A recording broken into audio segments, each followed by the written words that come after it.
I know some of this information has already been shared, but just to kind of get an idea, speaking from the expert, what the ACE is all about and what we're hoping to achieve with your use of the ACE system going into the new school year.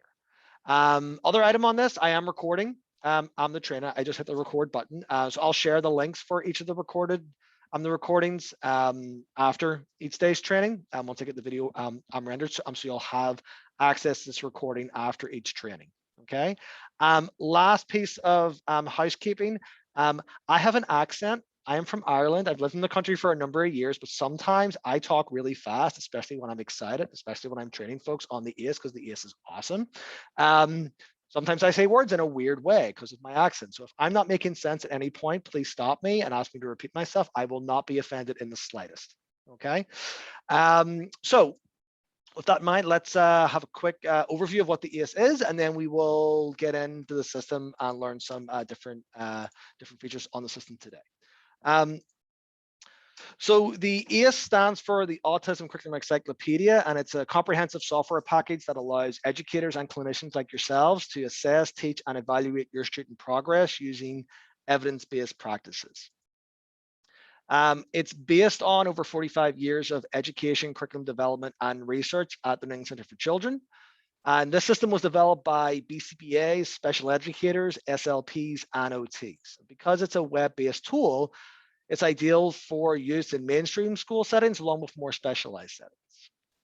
And the huge benefit of our system is that it brings the evidence-based teaching technology of systematic instruction into the hands of educators and clinicians like yourselves, no matter where you are geographically located. I myself oversee a number of accounts here in Massachusetts, but also other users, other clients, other school districts in New Jersey, as well as New York. And then my colleagues also serve other schools, users around the country and overseas. We have a pretty large presence in the Middle East, and we have ACE clients as far as New Zealand. So that's kind of like our reach in terms of the students that are benefiting from the use of our system across the world, which we're very proud of. The ACE system itself is designed to help special educators and behavior analysts provide effective education for their students who may benefit from improving on any of the 1,180 plus skills that make up our ACE scope and sequence. And that's going to be a topic of discussion in our training tomorrow. Our training tomorrow, I'm going to be covering the first part of our curriculum map, talking about our lesson library and how to find lesson plans, for the skills that we have lesson plans for, skills, objectives, goals that you are looking to work on with your students. Cormac, I apologize to interrupt very quickly. The survey has been sent. Oh, perfect. So everyone, yes. So there is a survey that you guys should fill out during the course of the training to help answer some questions regarding your feelings on the ACE system, and then also to help Katarina and John take attendance.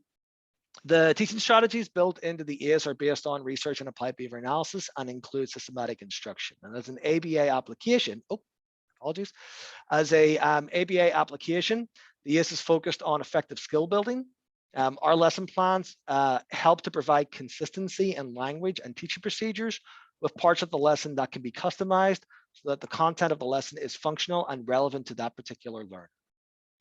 So one of the biggest selling points of our system is our lesson bank. Rather than have folks like yourselves, wonderful clinicians, wonderful teachers, wonderful special educators like yourselves, having to spend your time in administrative tasks like writing lesson plans, okay, creating lesson plans for the skills, for the goals, for the objectives that you are trying to accomplish with your students.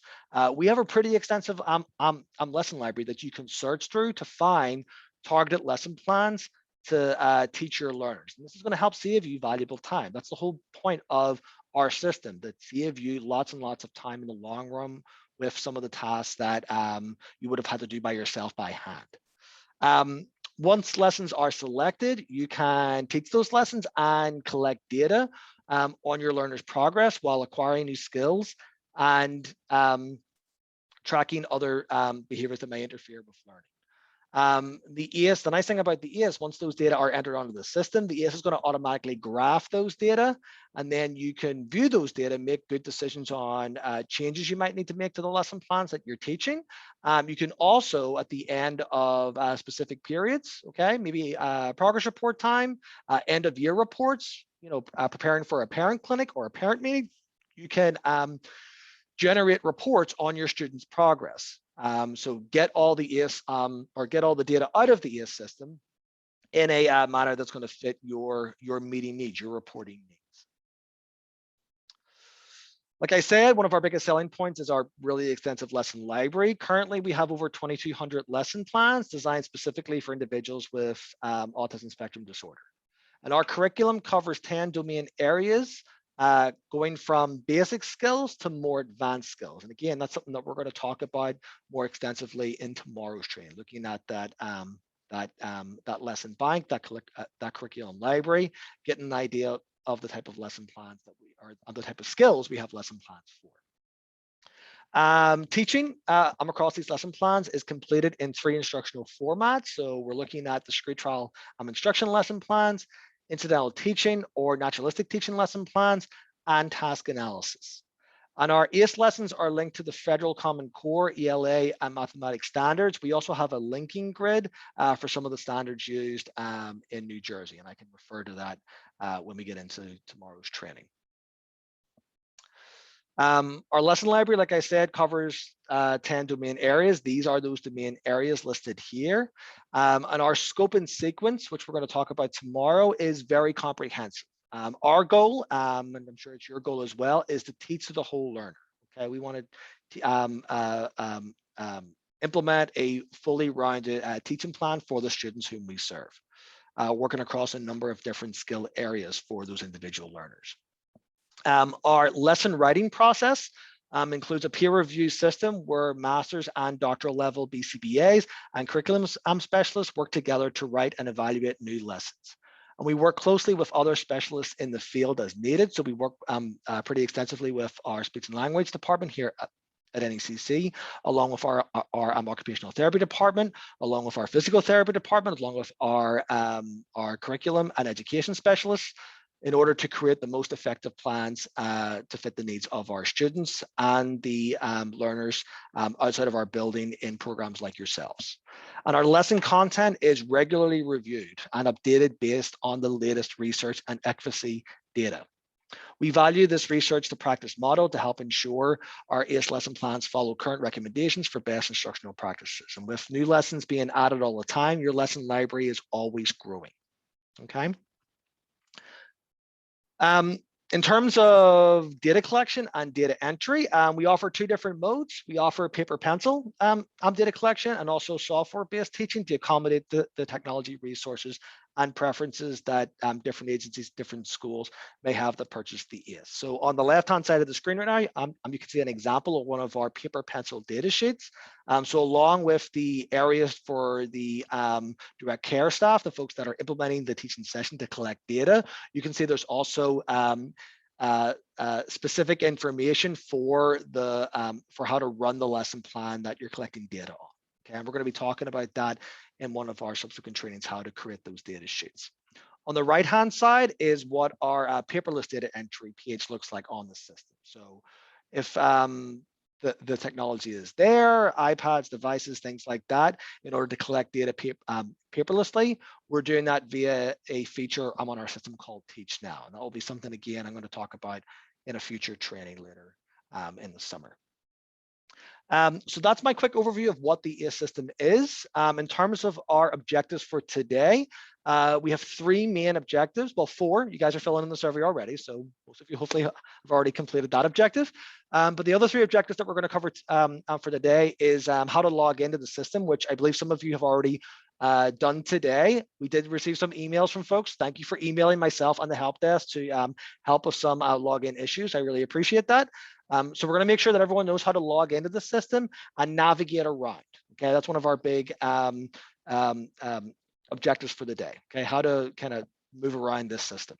And then we are going to go into the learner app and make sure that our student information, again, all your student profiles were set up in the last week and assigned to their classrooms, okay? But we want you today to check those student rosters, check those classrooms to ensure that all the information is correct. So student names, spellings, birth dates, making sure the students are in the right classroom, all that good stuff, and then letting myself, John, Katarina know if there's any discrepancies that then we can fix on our end before our training tomorrow.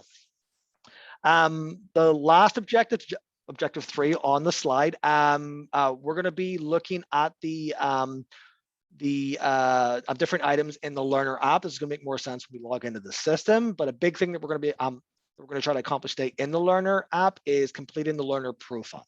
The learner profile is something that is going to be really useful when we're activating lesson plans tomorrow. What we're going to be doing is making some selections that best characterize like how each of our individual students learn. Okay, so I'm going to talk about that in a little bit more detail in a few minutes. Okay, in terms of the structure of the training, like I said, I'm going to demonstrate some stuff on the screen, and then I'm going to put people into breakout rooms. Okay, and in the breakout rooms have been pre-assigned. I think there may be some folks that are not assigned to breakout rooms, so I'll check in with John and Katarina and get those folks in the right room. Each room will have a lead, someone who has had prior trainings with myself or has viewed some of the trainings that I've recorded earlier this year. And then I'm available to jump into breakout rooms as needed to help facilitate the things you need to accomplish in today's training. Okay. If we have time, I'm going to touch very gently on how to reach out to get help. Some of you have already reached out for help for me today. Thank you for doing that. And in some cases, I've directed towards our ES Help Desk. So I also want to talk about our ES Help Desk and how they can be contacted to answer some questions, how to problem solve with you as things may come up. Login is usually a big one that we help facilitate. Okay. So if you just bear with me for 1 second, so I can just pause the screen and change over my share.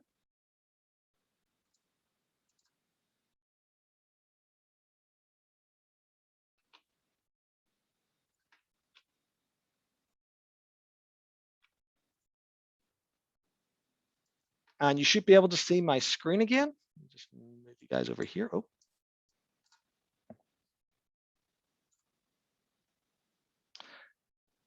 And you can see that I'm on my screen. You're looking at a web browser to log on to the ES system. So a couple of technical things. This is the boring stuff.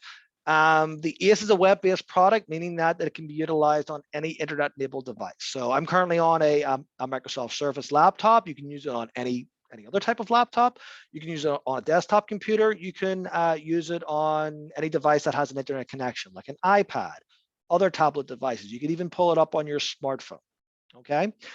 We do recommend that you use a screen size 7 inches or greater. It's going to be a little bit easier to see everything on the screen. If I logged onto the ES system on the web browser on my iPhone, for example, I'm still going to see everything that I'm going to show you today, but the screen, the real estate we call, I've heard from our developers, the real estate is a lot smaller. So things will be laid out in a different way, usually in like tab form. So it's a little bit easier to navigate around when you're on a bigger screen size. So 7 inches or greater is our typical recommendation, especially for the tasks that everyone in this training today are going to be covering, are going to be completing via your job role, okay, as special educators, BCBA, specialty services, and all of that good stuff. In terms of web browser, we like using Google Chrome. I'm using Google Chrome on my end. So if you have access to Google Chrome, which I believe you guys do because you guys are Google Drive people, which is great, recommend using Google Chrome. If you're on an Apple product, you can use Safari as another web browsing option. That's totally fine. And then as a third option, you can use Mozilla Firefox, which is a little less known web browsing option. We do recommend that you stay away. You do not use Internet Explorer or Microsoft Edge. The reason being is that they are older web browsers and they don't read our code as well as the other platforms. So some things may not work correctly. Okay, so recommend staying away from Internet Explorer or Microsoft Edge on your devices. So Google Chrome, Safari, Mozilla Firefox is good to go. The website itself is aceapp.org. So that's ACEAPP .org. Okay, so if you type that into your web browser, hit the return key on your keyboard, you will come to a page that looks like this. This is our login page. Okay, you can see that I already have my email address. and password typed in. Your email address is your Bancroft email address, okay? And the password is the password that you hopefully set up today or earlier this week. If you've not went through this process yet, have a look through your inbox. You should have received an email from our department in the last couple of weeks, a welcome email with a initial password login to utilize to then set up your own password. Okay. If you ever have any problems logging into the system, you forget your password for whatever reason, there is a forgot reset password link right on the login page. So I just zoomed in there on my screen for you to see it. It's right below that login box. You'll see it there in blue, forgot reset password. When you click on that link, you'll come to a page that looks like this. It'll just verify that you're not a robot. I have to verify a lot more than this. I think there's a button there. Oh, good, I'm not a robot. And then you'll be asked to type in your email address. Now, for me, if I typed in my email address, I will then be navigated to a page to answer security questions, okay? Because I've already done that. I've set up security questions on my account. Security questions enabled me to unlock my account and set a new password, okay? If you have been able to log into the system and you did not set up security questions, you skipped that step for whatever reason, you're probably going to be prompted after you type in your email address to contact your ACE admin. So Katarina and John are two of your ACE admins. What that means is that they're responsible for contacting our help desk department, contacting me when they need to update user profiles, student profiles, learner profiles on the system, okay? So let's not give them a headache. Let's make sure we're setting up our security questions and unlocking ourselves if we ever have any password problems, okay? So I'm not going to reset my password right now because I don't need to. I know what my password is. I'm going to go ahead and click the login button. And I'm going to come to this page here. So this is our app library. Now, my app library is going to look a little different from your app library because I have access to all the different features on the ACE system. The package that Bancroft are going to be using for the ACE system does not include the assessment apps and the behavior app. Okay, so these icons here that I'm circling with my mouse cursor, you will not have access to them. So we're going to not talk about them. Okay. What I want to talk about right now on this app library before we look at these different applications is the user profile icon at the top right hand corner of the screen. So way up at the top, I'm just going to zoom in again. You'll see this gray silhouette. That's going to take you to your user profile setting. So when you click on that, you're going to come to a page that looks like this. So those of you who have already logged in and then were prompted to set up your security questions, you were probably brought to this page, okay? Security questions, like I said, enable you to unlock yourself if you get locked out of the system, you forget your password, you put the wrong password in too many times, okay? It's kind of like what happens when you get locked out of your banking, your online banking account or your Facebook account, et cetera, et cetera. The security questions are open text boxes. So those of you who have not completed this yet, you can type in whatever question you want. You don't have to try to remember your third grade gym teacher, okay? Or the make of your first car. Maybe you remember that. Maybe you want to type in that question. You can type in whatever question you want, okay? You want to make sure the answer is something that only you know and make sure that you type in, retype the answer in the same way you typed it in that first answer line, okay? There's also a link here to change your password. So if you wanted to change your password for whatever reason or at any point, you can change your password on your user profile settings page. Type in your security questions and answers. Once you type those in, scroll down to the bottom, you'll see a big green Save Changes button. Make sure you click that. Your profile is now being updated successfully. Okay. If you follow along with me to get to your user profile settings, we want to try to get back to the app library. So to do that, we're going to click app library at the very top of the screen. Okay, you just see that I've moved my mouse cursor over it. The text has turned to blue. I'm going to click on that. That's going to navigate me back to the app library. Okay. Any questions so far? What's everybody doing?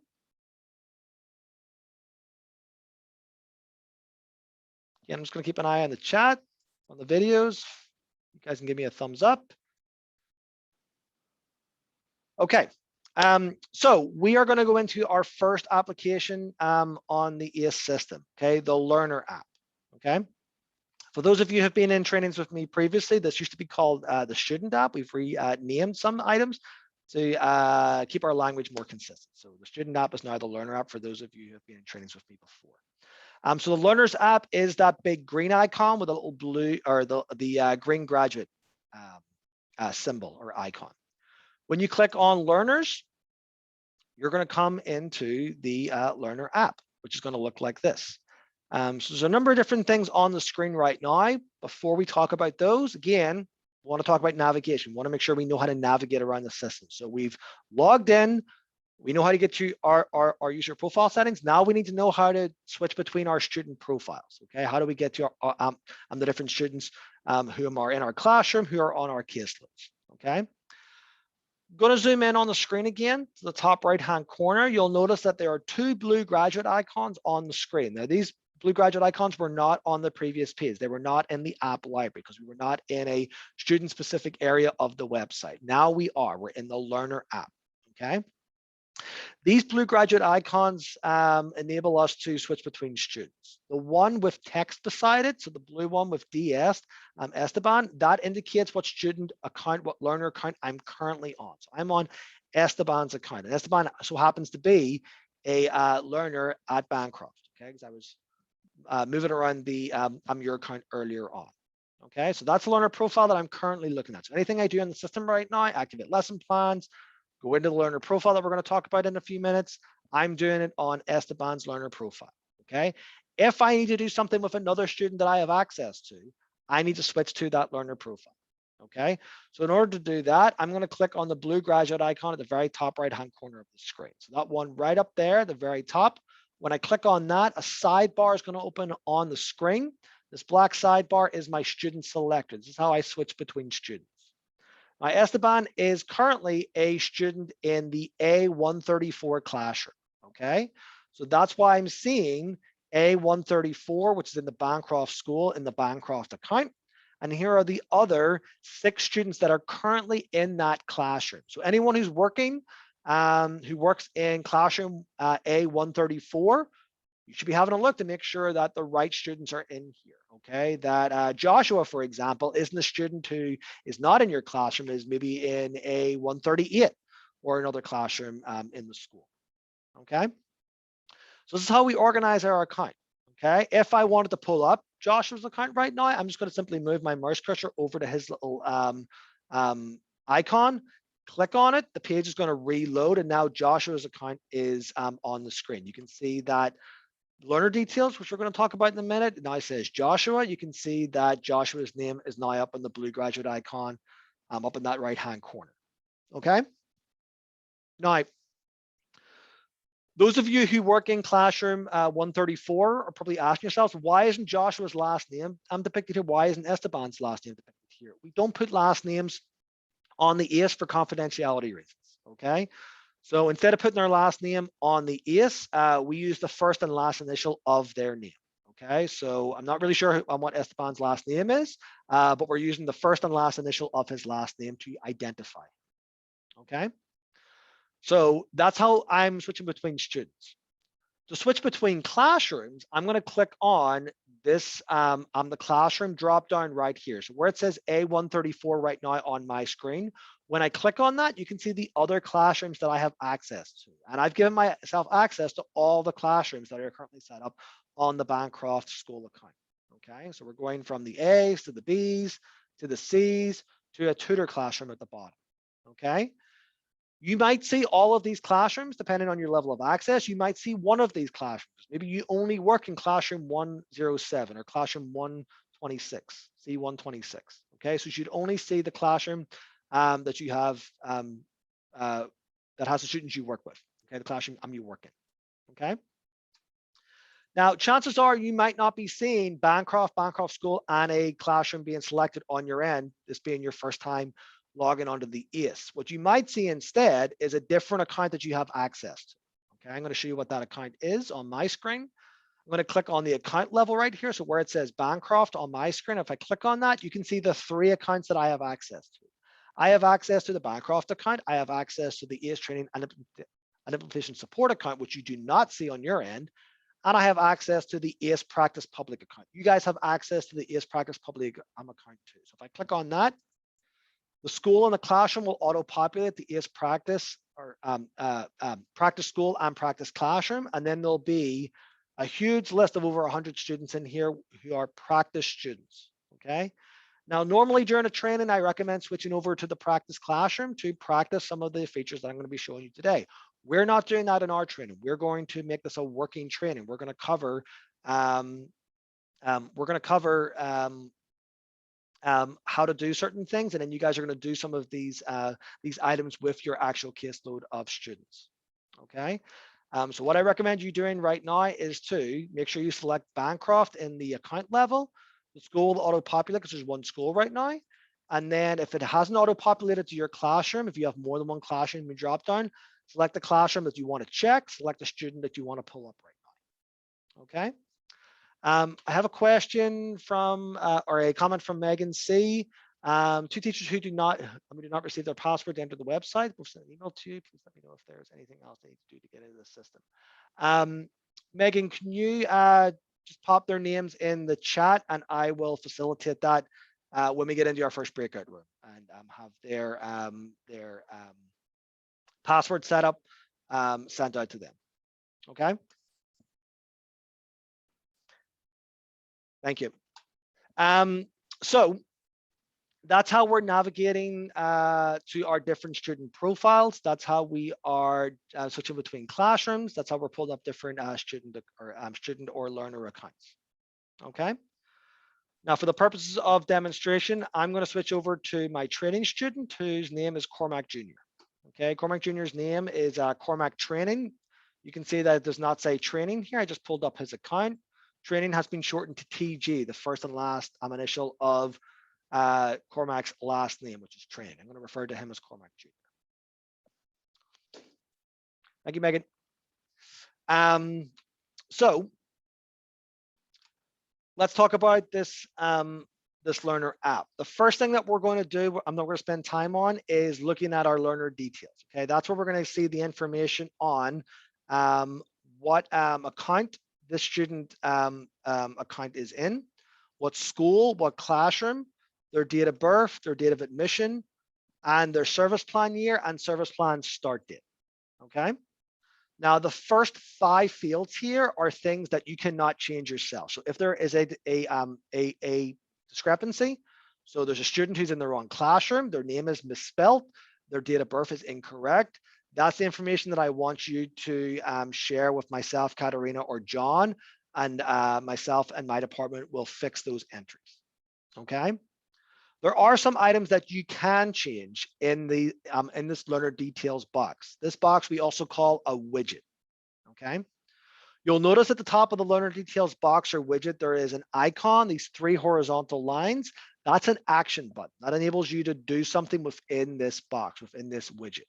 Okay, so if you click on that, a drop down appears, giving you the option to edit. So there are some items that you can edit here. Okay, so if I click on edit here, you can see that some of the fields in the learner details for Cormac Jr. have now appeared as a drop down. Okay, again, the first 5 entries I cannot change myself. I need to contact the ACE help desk to have them fix a discrepancy, fix an error that's listed here. Okay. But things that I can change from year to year, and this is what I want you to spend our first breakout room doing, is the student's grade level. Okay, I have NA selected for Cormac Jr. right now, but if I click the drop down, you can see that I can select a specific grade for him for the upcoming school year. Service plan year.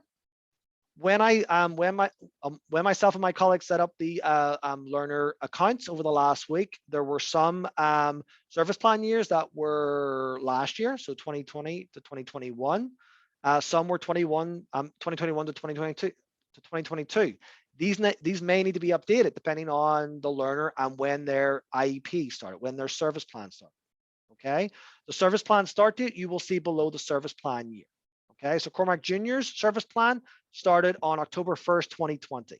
And again, from setting up some of the learner accounts, I know that some of them had some of the learners that I set up earlier this week had service plans that started July 6th, 2020. So they may need to be updated if a new IEP has started in the last few days. Okay. So you can go ahead and click on the service plan start date. You can see we have this nice little calendar. You can just delete the date and type the date in yourself, or you can use the calendar to select the next date. Maybe I want to update this in a few months for October 1st of 2021, Cormac Junior's new IEP start date for 2021-2022. Okay. Service plan start date, depending on the service plan start date, you will then have quarter dates below that. Okay. We at NECC, we do quarterly progress reports. That's why you're seeing quarters here. If you do not do quarterly progress reports at your school, that's okay. You can ignore this, but it's useful when we're running some reports like progress reports. We can just select quarter 1, quarter 2, quarter 3, etc., versus having to specify a specific reporting date range. We can set our own reporting date range. That's totally fine. Once we get to the reports training later this summer, I'm going to show you how to do that. So if the quarters do not match up on your reporting periods, that's okay. That's fine. Our main goal right now is to make sure that the student information, the learner information, is correct at the top. Let us know if it's not. And then on your end, to set the student's grade correctly, their service plan year, and their service plan start date. Once you update those 3 items, you're going to scroll down to the bottom, and you're going to click the Save button. Okay. The service details and the behavior data collection preference, you don't really need to worry about those. You can change the service details through and ensure that it reflects when the student receives services, when the student's at school, which is probably Monday through Friday. That's okay. Hours in program per day, again, you can set that if you want. It's not really going to mean much in terms of what you're going to be doing on the system. This pertains more to accounts that utilize the challenge and behavior app, okay, in terms of how they might want to look at those daily rates of challenge and behavior, okay, hourly data, weekly data, all that good stuff, okay. You don't really need to worry about that, but you can update it if you want to, okay. Once you make changes in these learner details, you're going to hit that Save button, and then you're all set. The page will reload. Your changes will be reflected now in the learner details. So I'm about to open up the breakout rooms for this first breakout room, for this first task. I want you to navigate to each of your learner profiles, okay, using the student selector, okay, that blue graduate icon that we already reviewed. Go through each of your student learners, student learners. I'm trying to keep the language consistent. Your learner profiles one by one, and ensure that the information reflected in the learner details is correct. Okay, so the student's name, the classroom that they're in, their date of birth, date of admission, and then go ahead and hit that action button and change, if you need to, their grade, their service plan year, and their service plan start date. Okay. Does anyone have any questions on this first task?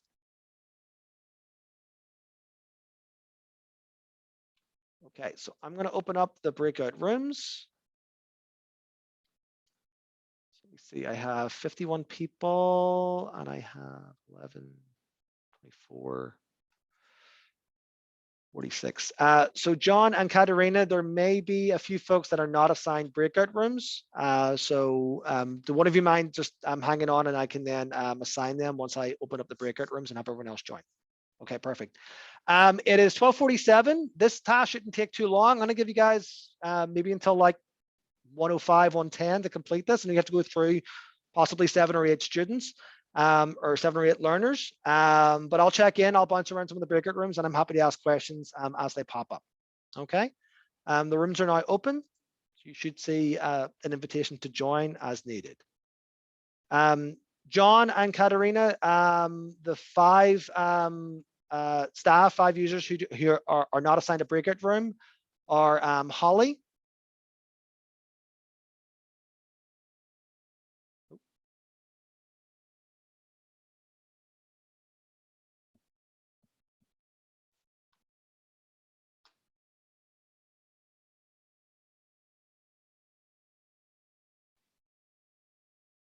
so folks that are not in a breakout room, it looks like John and Katerina jumped into their room. So I'm going to just, there is a document that I'm going to just, that they sent me when I made the breakout rooms. I'm just going to double check that and see if you're on it. If you know what room you're supposed to be in, I can go ahead and assign you. So that's Holly, Imani, Nancy, Nicholas, and Patrick.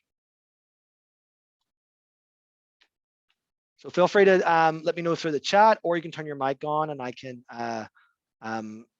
assign you to the breakout room that you're supposed to be in.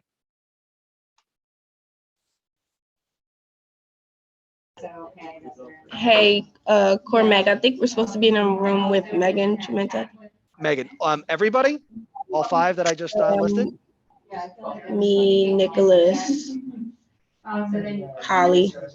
Okay, you, Nicholas, and Holly. Okay, you guys are assigned, so you should be able to join that room. Patrick and Nancy, if you know what room you're supposed to be in, I can pop you in there, or I can check. Yeah, if you want to pop me into any room, that would be great, because I do not believe I was assigned a room. Okay, let me see. I'll pop you into John and Sarah's room if that's okay.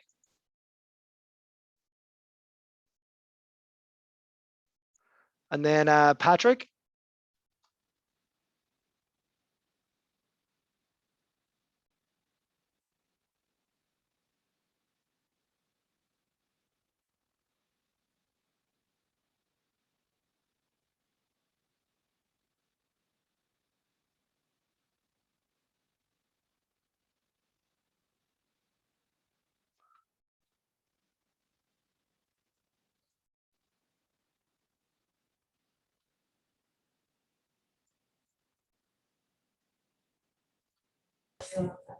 Cormac. Hi. Hey, it's Pat. You can put me in any breakout room. Okay, I'm going to put you in Katarina's room. That's okay. All right. Perfect. There you go. Thanks. No problem.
Again, you guys to have like dead silence when you review this back. So the next part, we're going to talk about some other items here on the Learner app. I believe one group was already starting to work on the learner profile, so we're going to talk about that next. And then I'm going to quickly refer to the other items here before we finish today's training. So the next thing we're going to be covering, if you guys can see my screen again, which you should be able to, is the learner profile. So right there on the middle of my screen, you can see it, the widget for Manage Learner Profile. I'm going to go ahead and click on that. And that's going to take me to a page that looks like this. So the learner profile is a useful tool to set up. It's going to help save you some time when you're activating lesson plans for your individual learners. Okay, so that's the topic that we're going to be covering tomorrow, is finding those lesson plans for your learner goals, your learner objectives. This is going to help save you some time, because each of our lesson plans is going to have default settings. Okay, and those default settings may not be applicable to how best your learner learns. Okay, so what we're doing here is we're making some selections on some teaching strategies that we might want to be consistent across most, if not all, of our lesson plans for the student. Okay, and what happens when we set this up, when we activate a lesson plan, instead of using the default settings and then having to make those individual edits, we can apply this learner profile and the ACE will make all those changes for us. Okay, So I'm going to go through this sheet and then put you guys into breakout rooms. If there are general questions, I'm happy to answer them now. If there are specific questions, I know there was one group that started working on this and had some individual questions. I'll be happy to answer those once we get into the breakout rooms, if that's more helpful. Okay. So you'll get an idea of like what we're trying to get at in terms of some common teaching strategies you might want to appear across most of your students' lesson plans when we go through this worksheet, when we go through this list. So the first thing is related to generalization, right? So most of our lesson plans are set up with default generalization criteria of across 2 people and 1 setting. And in some cases that might be fine for your learners. You might go ahead and use that generalization generalization criteria. But you might have a learner like Cormac Jr. here who it's really, really important that when we're teaching a new skill that we program that skill, we teach that skill across multiple people and multiple settings. So for Cormac Jr., I'm going to set most of his lesson plans to be taught across 3 people and 3 settings. I want to ensure that he can demonstrate the skill across 3 people and 3 settings before I'm satisfied that this skill is mastered, that this lesson is mastered. So that's what we're doing here. We're setting up information, we're setting up criteria regarding the mastery criteria, right? When we're deciding when a skill, when a lesson is mastered, that's what we're doing right here. I might have another student who, is the opposite, right? Who, if they learn the skill with me in this room, they will very readily demonstrate the skill when they're working with John in another part of the school, or when they're with Katerina on the playground or whatever. So in that case, I might change the number of persons and the number of settings to 1, okay? In some situations, I might want to use whatever the ACE recommends in the default lesson plan, in which case I might change this setting to keep lesson specific options. Okay. Now, again, this is something to save you some time when you're activating lesson plans. Just because I set up our generalization criteria for Cormac Jr. to be across 3 people and 3 settings, that does not mean I have to teach every single lesson across 3 people and 3 settings. I can make further edits to lesson plans that differ from this learner profile. Okay, so that's something just to bear in mind, that this is general procedures that we're using for maybe most of the lesson plans, not necessarily all of them. We can make further edits to lesson plans when we activate them. We're going to be talking about editing lesson plans in our training tomorrow afternoon. Next item under the objective bin is how many times we want to see the learner perform the skill before we consider it mastered, right? We're looking for consistency, right? For some students, again, we want to see them perform the skill across multiple settings, multiple opportunities to make sure they really, really have the skill, because consistency can be an issue. Other learners, if they demonstrate the skill to me 1 time, we're pretty satisfied, right? So again, that's where we're going to make those specific selections for specific learners. There are 2 different drop downs here, 2 different options. The first one is for us to pop in a number for consecutive weeks. That's going to be used with lesson plans that are measured across programmed opportunities. So you're looking at your incidental teaching lessons, okay? Those lessons that you're teaching across natural opportunities, okay? Lessons that are measured across sessions, that's the second drop down you're seeing here, okay? And those are your discrete trial lessons. Those are your task analysis lessons. Below the objective area, you have instructions, okay? And this is going to be related to how you're going to reinforce correct responses and what you're going to do if the student makes errors, okay? So again, we have a drop down. So we might provide reinforcement after each correct response. We might provide reinforcement after correct independent responses only. Okay, we want to really promote independent correct responding. Maybe the student has a history of prompt dependency, and we're trying to, for this student, it's really important that we only provide the big reinforcer for independent correct responses. In some cases, we might have a student who has a thinner schedule of reinforcement. Maybe is working on skills in a more typical educational setting or format, in which case we might provide the reinforcer at the end of the activity. Okay. And then for error corrections, we might do, this is our typical typical error correction, where if the student makes an error, we're going to represent the trial or teaching opportunity. if possible, and then provide the most restrictive prompt, the most amount of help to help facilitate that correct response. That might not be useful or advantageous or appropriate with certain students. So we might consider just moving on to the next trial if the student makes an error. Okay. Under prompts, under the prompt selection, here we're not selecting the type of prompt because the type of prompt should be dictated by the type of skill that we're trying to teach. Okay.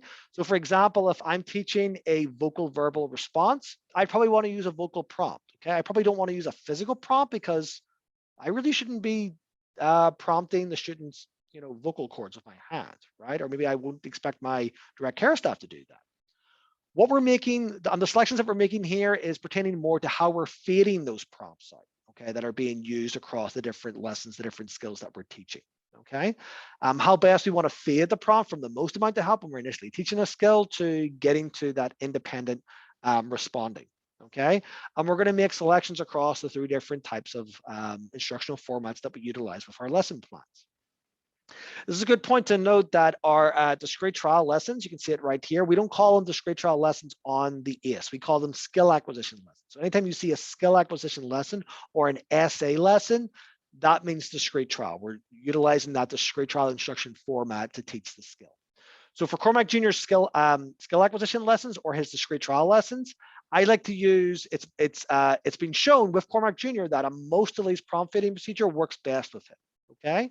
Maybe one of my other students, Sally, the best way to feed prompts when we're utilizing discrete trial lessons is to feed via a time delay. Maybe it's within session. Maybe in some cases, at least the most prompted hierarchy is the most effective. You can see we can make those selections there. So we're going to make selections across our skill acquisition lessons, our task analysis lessons, and our incidental teaching lessons. And the incidental teaching lessons, I've selected least to most prompt feeding. So you can see that I have another drop down to make a selection for. And this is for the duration between prompts, because for least to most prompt feeding, if you're not familiar with that type of prompt feeding procedure, opportunity presents itself for the student to respond. We're going to give the student the opportunity to respond independently. If they don't, that's when we start moving up that prompted hierarchy, going from little help to more help. And this time range is telling us how long we should be waiting between those prompt steps. So I'm going to wait 3 seconds for the independent response. If Cormac Jr. doesn't respond, that's when I deliver the first prompt in that prompting sequence. If the student still doesn't respond after 3 seconds, I'm moving further up the prompting hierarchy. Below prompts, we have criteria. Criteria is the criteria for the teaching staff to follow so they know when to feed the prompt. Okay, so I already mentioned that for our discrete trial lessons, we're using most to least. Let's say we're using physical prompting. I want my staff who are going to be teaching this lesson plan to know when they should be feeding the prompt, when they should be going from hand over hand physical guidance to maybe prompting Cormac Jr. at the forearm or at the elbow. Okay, so I want to have some sort of criteria for them to follow so they're not just making arbitrary decisions. Okay, I want the student's performance to dictate when we feed that prompt. The student can show us when they're ready for us to provide less assistance. So that's what we're setting up here for prompt feeding criteria. Okay, we're going to set a criteria for when to move to a less restrictive prompt. We want to see the student perform at a certain performance level dictated by that lesson plan for 2 consecutive sessions right now. And then if I feed to a less help, okay, and the student starts to make errors because I'm providing less help, I want to have some sort of criteria to go back to more help, go back to that hand over hand physical guidance. Our typical default is 2 consecutive errors in a teaching session or 3 errors total in a teaching session. But again, you might want to be more conservative. You might want to, allow the student to make more errors, okay, depending on the student, depending on the learner, depending on how you're teaching that student, okay? So we're going to set that prompting criteria up for our SA lessons, okay, lessons that are measured across sessions. Our IT lessons, lessons that are measured across opportunities. And then for our task analysis lessons, because with our TA lessons, our task analysis lessons, we are teaching, teaching steps potentially. We want to have a criteria where we're feeding the prompt at the teaching step. We also want to have a criteria for when we're ready to teach the next step in the sequence. Okay, so we're going to have criteria for feeding the prompt during the teaching step. That's this criteria here. And we're going to have criteria for when we're ready to teach the next step in the chain. The step we were previously working on is now mastered. The student can perform that step in the chain independently. Sticking to task analysis under the procedures section, this is where we're going to specify what chaining sequence we typically like to use with this student. And I keep on using that word typically because in some situations, I don't want to use a forward chain with Cormac Jr. Maybe I take my baseline with a toothbrushing lesson I'm going to work on with him, and he can actually complete some of the steps at the end of the chain. So I might want to consider a backward chaining sequence for that particular skill. Okay. Generally speaking, for Cormac Jr., I like to use forward chaining, so that's what I'm going to be selecting here. Procedure for untaught steps. I might want to fully guide him through the untaught steps in the chain in my forward chaining sequence. I might want to complete the untaught steps myself. Maybe in some situations where it's appropriate, we don't complete the untaught steps. Maybe we stop where we are. Maybe I'm working on leisure skills using TAs with Cormac Jr. And we're just going to stop at the teaching step, okay, with the puzzle TA or the Lego building TA or what have you, okay? Maintenance section, this is where we're going to prescribe like how often we want to check in on master targets across our lesson plans, okay? So for lessons that are measured across sessions, how often do we want to run maintenance sessions, okay? Sessions where we're checking in to make sure that those targets that were mastered are being maintained. The student is maintaining that high level of correct and independent performance, okay? So for Cormac Jr., I want to check in on his master targets at least once a week. For lessons that are measured across programmed opportunities, your IT lessons, I want to collect at least 5 data points across the week. Again, you can make your own selections here with these drop downs, okay?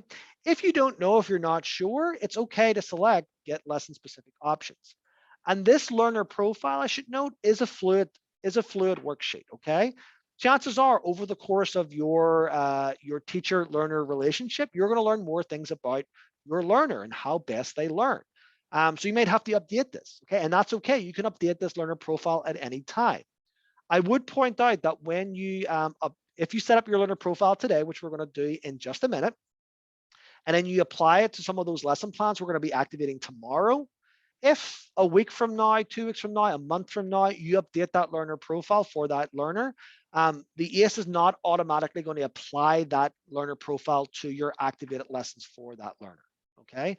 The reason being is there might be some lessons you don't want that new learner profile to be applied to, okay? When in a future training, we're going to talk about how we apply a updated learner profile to lessons that are already activated. Okay, so don't worry about that in terms of, well, can I change this? You can always change things. Our lesson plans are very customizable. They can be changed at any time. And in some cases, you're going to have to change them because the way maybe we set up the lesson initially is not leading to the student making progress. So we have to make some changes, okay? On our system, on our lesson plans allow that, allow you to make edits and make changes to the things that you're teaching, okay? The last item on the learner profile, lesson alerts. These options are going to be useful when you're using our paperless data entry feature, which we call Teach Now. Okay, so for Cormac Jr., I have these turned on. That means that when my direct care staff are working with him on the lesson plans that I have activated and they're using the Teach Now feature, the ACE will automatically move the instructors up and down the prompting hierarchy based on the student's performance and the criteria that I've set for lesson field, okay? That's your within session movement alert. The ACE will automatically do that. And that's really useful. It's really advantageous to avoid situations where your staff might continue working on the hand over hand physical guidance prompt when really they should have faded it like 3 days ago, okay? It helps avoid those types of situations. The get help alert will do just that. It'll pop a help alert on the screen when the student has met criteria to move to a more restrictive prompt because they've made too many errors. There's also a get help criteria that you can set within each lesson plan when they should notify a supervisor, when they should notify someone like yourselves because the lesson plan needs to be revised. The student is not making progress, in the manner that we hope they would or in the timely manner that we hope they would. We need to modify how we're teaching this particular lesson. Those help alerts will pop up on the screen when those criteria have been met. Okay. Does anyone have any general questions regarding the learner profile? Again, I'm going to pop into the breakout rooms to answer some specific questions. But if you have any general questions regarding this, I'm happy to answer.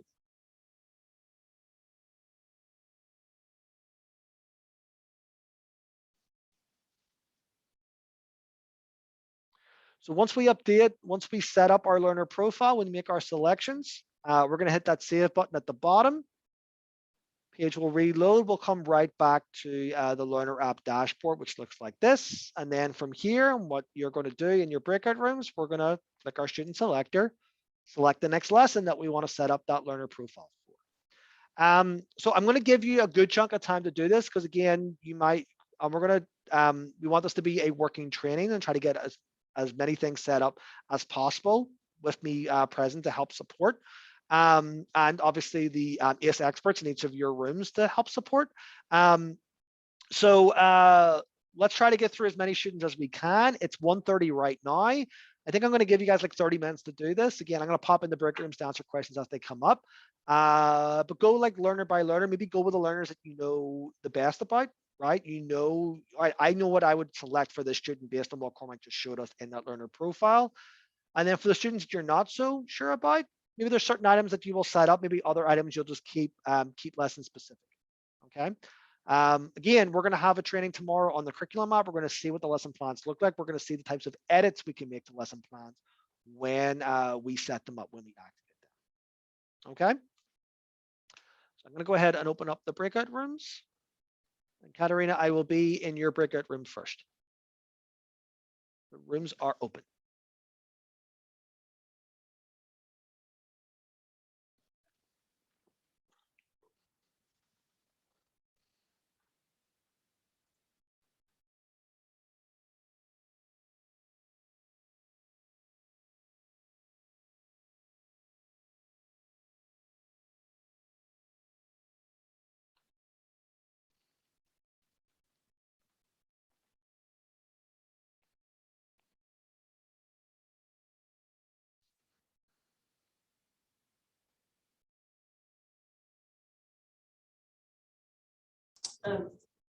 Hi, everyone.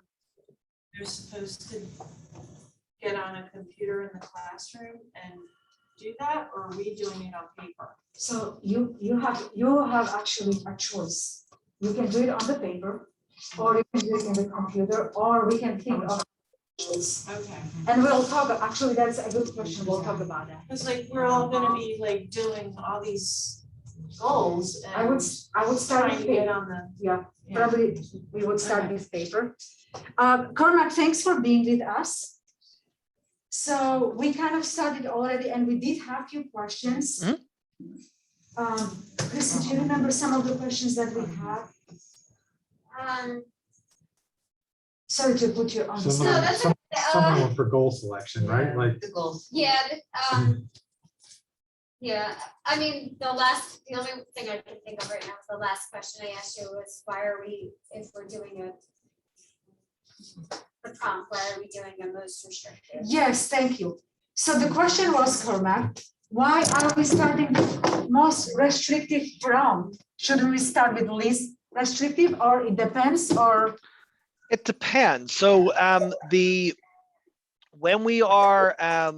when we're teaching skills, depending on the learner, we might consider.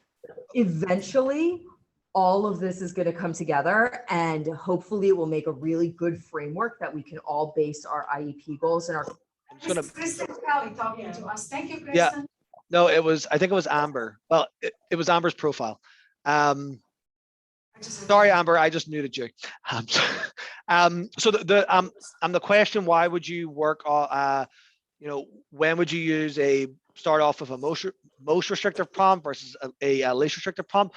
That word restrictive is kind of like misleading. It just means that I'm providing the most amount of help that is prescribed by the teaching plan. So if I'm teaching a skill using physical guidance, when I'm talking about most restrictive prompt, I'm talking about using hand over hand physical guidance.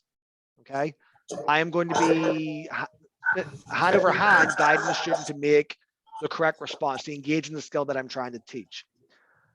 starting with a least restrictive prompt is usually independence, right? So I am maybe teaching in a manner where I'm going to give the student the opportunity to perform the skill, to engage in a correct response. And then if they don't respond, that's when I slowly start moving through the prescribed prompting hierarchy. So again, if we stick to some sort of skill that I'm teaching you as a physical prompt, and I'm using the least to most prompt fitting procedure, I might wait to see if the student can perform the skill based on the instruction. And then if they can't, I might go with like a light touch prompt to a forearm prompt to upper arm to like, or sorry, I did that all wrong. To a light touch, moving down the arm until maybe I get to hand over hand physical guidance, because the prompts, the less intrusive prompts, right? The less we're not facilitating the skill that I was trying to teach. Does that make sense? Yeah, okay, no, I get all that. I just was wondering why, like, under instruction, the instruction title, it says, in general, when a student makes an error, would you like to, and, you know, the choices are, keep lesson specific, represent child with prompt, or move on. Yep. So I put represent trial, or opportunity, but then I just was confused because it says provide the most restrictive prompt. I understand, you know, because we want to do the errorless learning. I don't know. I kind of feel like, so if it could have been a reason they weren't attending, or, you know, not that they don't know the answer, but I don't know. I thought maybe we should represent it and then give them the opportunity before just going in and saying, this is what, you know, like giving them the opportunity. I just didn't know why it was like, it has on their most restrictive. Like, On the most restrictive, again, it's I don't think the line, I mean, I think we should change that word because it sounds kind of like really punitive almost. But if we're thinking like maybe a different, let's say we're teaching sight words, we're using a point prompt, a point cue, right? We might be at, you know, a 4-second delay point cue. The student made an error. To your point, they may not be attending. Maybe there's, you know, a good reason why they didn't respond correctly. The most restrictive prompt is basically when we're doing that error correction, we're trying to do the review and decrease the likelihood that they will make another error while we're doing the review. Okay. So to your point, if I didn't use the most restrictive prompt, which in this case would be an immediate point, right? So I'm saying I might represent the opportunity, you know, show me the word horse, for example. If I don't immediately point, the student's already done, I made an error. I don't know if they're going to make another error if I don't help them, right? And the whole point of the error correction is to review, here's what the correct response was supposed to be. Here's what the correct answer was, right? That's why it specifies most restrictive prompt. But to your point, that might not be something you want to do across all your learners or all your lessons for one learner. In the individual lesson plans, under the instruction section, both with reinforcement and with error correction, there is a third dropdown that's not on the learner profile where you can select other and you can type in your own error correction procedure for that student or for that lesson. Okay. thank you. No problem. Again, I just want to iterate, you know, the purpose of the learner profile is to see if sometime with common things that you want to appear across most of your lesson plans, typical teaching procedures that you want to appear across most of your lesson plans. To your point, there are going to be specific cases where you want to do something very particular with that learner or with that lesson. And that's when we get into individual lesson edits, which we're going to be covering tomorrow. All right. Thanks, Cormac. No problem. Anybody else, or do we want him to go to the next class? I think we're good for now, Cormac. No problem. Amber, while I'm here, you had, or I learned that you didn't have your password. The help desk did just send out a new temporary password email. Just double check your inbox. Sometimes those emails get pushed to people's spam folders. Can I just get out, but I don't think, because Amber is not in our physical classroom, so I'm not sure if she's in this group that you're talking to. She's in this group. She's listed in this breakout room. Oh, okay. So Amber, if you can hear me, check your inbox. If it's not there, check your spam folder. If you're still not seeing it, reach out and I'll try to problem solve. She is in this one. She is listed in this. Yeah, she's physically in a different room, but she just logged in. Thank you, Cormac. No problem.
Oh, sure, of course. Thank you. And that's Amber. Kolakowski. Yep. We probably do have some questions, so let me just ask them. So hold tight 1 second. So if you guys have questions and want to ask for me directly, I will mute this one and then you can unmute yourself and ask them on the laptop. Just take turns so not everybody's talking at the same time.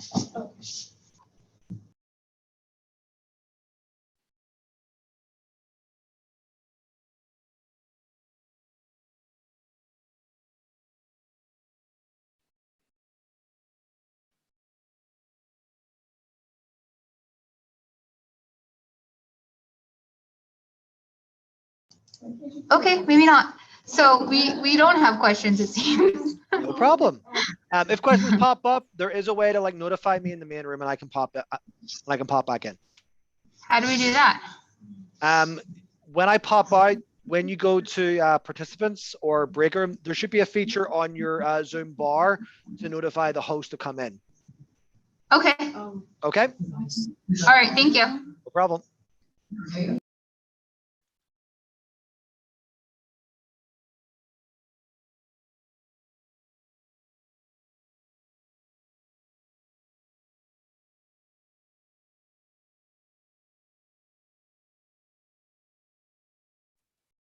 Hi, everyone. Does this group have any questions regarding the learner profile that I can help answer?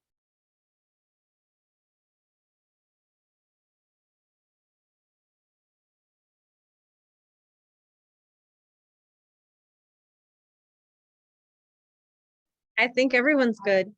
Okay, great. Feel free to notify me. I'll be back in the main room. But if any questions pop up, I'll be happy to jump back into this room and answer them if they come up. All right, thanks. Okay, thank you. Just going to cover a couple of more things before we end. I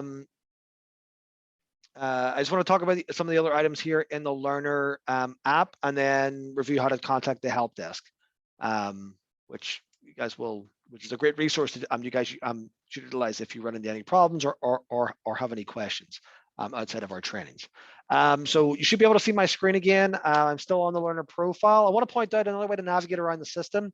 If I want to get back to the main learner app dashboard, we have these quick links up here at the top. So you can see the one that is in bold font underlined is the one I'm currently in. I'm currently in the learner profile section. If I click learners, that's going to take me back over into the learner app dashboard, just like that. Okay, you can see it's not highlighted. So that's a quick way to navigate within an app We'll see how that looks for the curriculum app in our training tomorrow. But just a couple of other items in the learner app. We talked about the learner details. We talked about the manage learner profile. The event log here in the I'm in the middle is where you're tracking all the changes you've been making for the learner on the ACE. Okay, so there are two different types of events that are logged here. There are events that are logged by the ACE when you do something on the ACE on this learner's profile. So you can see that I have a number of entries from last month for when I activated certain lessons. You can see on June 17th, I activated this lesson here, tolerate wearing shoes. The ACE automatically logged that event in this event. Okay. Another type of event that can be logged in here is events that you can log yourself. So the event log could be a really useful tool to help, document all the changes you've been making, all the changes that are made for this particular learner. So for example, when they maybe moved seating assignment, okay, maybe they started working with, 4 or 5 new direct care staff. Maybe they got new reading glasses. Okay, maybe their prescription changed for their reading, or their glasses got broke and then they got fixed like a month later, or things like that. Events that you want to kind of like document, these are also items that can be selected to show up as phase lines on your graphs. Okay, so when you're running, when you're creating a graph on one of your lessons data, and you want to see how the day that Cormac Jr. got new reading glasses affected his performance on his SiteWorks program, you could select that event to show up as a phase line on that lessons graph. Okay. There's another type of event log that we're going to talk about tomorrow, which is the lesson event log, and that's where you can do basically the same thing, but you're going to be documenting specific changes to a specific lesson. Okay, so for example, if that SiteWorks lessons, I decide because the student's not making progress, I only want certain staff members to work on that lesson, I might specify that in the lesson event log versus this bigger event log. Okay, we'll talk about the lesson event log in a later training. But the event log itself, if you click complete event log down here, I'll bring you to this page here. Over on the left-hand side, you have a filter bar. The ACE will always filter the last 3 months, okay? But you can change the date range. So right now, I'm looking at the 31 events that have been logged in the last 3 months for Cormac Jr. If I were to expand this, let's say look at the start of the year, January 1st, you see that that number jumped to 94. 94 events that have been logged between January 1st and today. And then the event type, I can filter out some of these event types as they've been categorized. You can see I have the events listed here. Right now they're across 10 pages. If I were to click on one of these events, like this one here, I do have the option to edit the event, okay?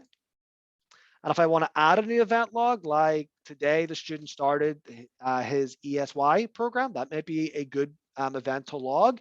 I could click add new event log entry. There's the date. Started ESY 8:30 to 2:30 Monday through Friday until August 9th. Okay, just add some more information on what that event's all about. Okay, so that's the event log. I'll click back to the learner app dashboard by clicking learners. The filing cabinet is an optional feature that you can utilize, just a storage area. Okay, you guys, I know, are using Google Drive, which is great. Keep that system. But if you wanted to upload any documents onto the ACE system to kind of keep everything together, you can upload them into the filing cabinet. So you can upload Word documents, Excel documents, pictures, videos, PDFs. The only difference between our filing cabinet and like Google Drive or one of those platforms is that you'd have to you're not able to edit within the filing cabinet. You'd have to download that file if you wanted to change it, work on it on your desktop, and then re-upload it. So just bear that in mind. Session log, you won't really need to worry about. Session log is something that we set up for our ACE clients that are insurance based. They have to log their session hours for to report to the insurance company for billing purposes. The learner report templates might be something that is useful. I'm going to quickly touch on it. We might cover it in more detail in a later training if we feel that it'll be useful for you folks at Bancroft.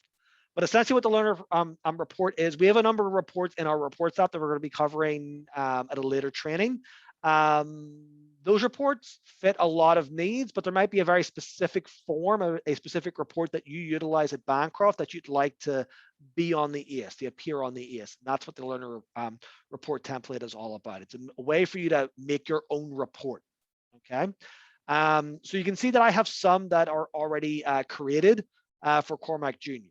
So this one here, this meeting by objective form, we have a monthly meeting at NECC, and this is how our classrooms and our residential teams operate. They have a monthly meeting. You probably have something similar where the BCBA, the special ed teacher, and other members of the IEP team, SLP, OT, the case manager, the vocational specialist will meet to discuss the students' progress towards their IEP goals, okay, their IEP objectives. So this is a form that our case managers fill out each month in preparation for that meeting.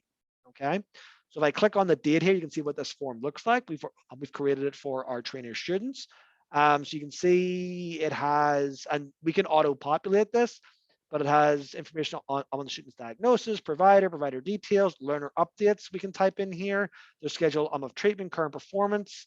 We can add more sections to these forms. So the learner report is a template area where you can basically create your own report and add as many sections, change the names of the sections, do what you want with this report. The nice thing about these reports when you run them, so I'm in the learner report template area. If I click learner report, details report, I can run the report and get data from the lesson plans that I have activated from this student, for the student. That's why it's useful for situations where you maybe have a specific form or documentation that you complete when you have a monthly parent meeting or quarterly parent meeting, and that parent meeting needs to include most recent data. Okay, it's a nice way to kind of get all that information in one report. Again, something that might be useful, something that you might not need because we have other reporting options that we'll be covering in a later training, but I just wanted to touch on it because most of you probably saw it when I was going through today's training. Okay. So that's everything I had for today. I'm just going to navigate back to the app library by clicking app library at the top. And before I leave, I want to make sure everyone knows how to contact the EAS Help Desk. So the EAS Help Desk is a sub-department in my department made up of a number of individuals who are master's level special educators and BCBAs.